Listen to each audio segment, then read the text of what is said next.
I was a terrible baseball player. I was okay in the field, but I was terrible at hitting.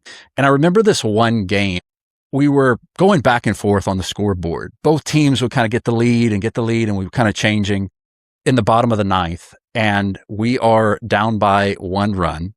I remember saying, there's no chance I'm going to get up to bat. There's just no chance, right? And then the several guys before me, I actually remember wishing that they would strike out and the game would be over. And we're down to like our last out. And the whole crowd knows how bad of a hitter I am. And everybody's parents know how bad. All my whole team knows that I'm a terrible hitter. And nice. I was like, there's no chance I'm going to come up to bat.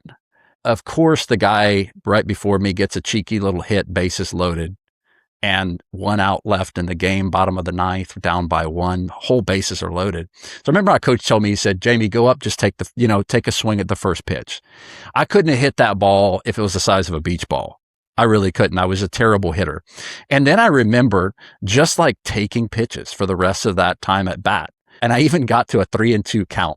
I was like literally there, like 1 more ball and we're back in the game and I'm off the hot seat. And I remember somebody yelled in the crowd, they were like, he's not going to swing. And like, everybody knew I wasn't going to swing. And I just remember the pitcher just threw an absolute laser right across the middle of the plate and I did not move and game over. I struck out. That's not the way the fairy tale is supposed to win. And it's not the way the fairy tale is supposed to go, right? But I remember thinking about that story just recently.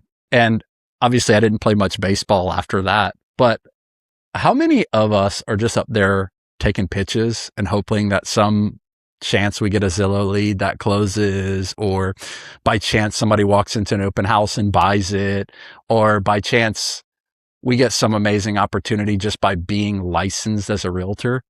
Or how many of us are actually in the batting cages, actually taking hits in the batting cages and actually putting in the work of learning the craft and learning how to hit the baseball? So I'd ask a lot of these agents that are listening to this podcast, right? When's the last time you got in the batting cage? Or are you just waiting to get lucky?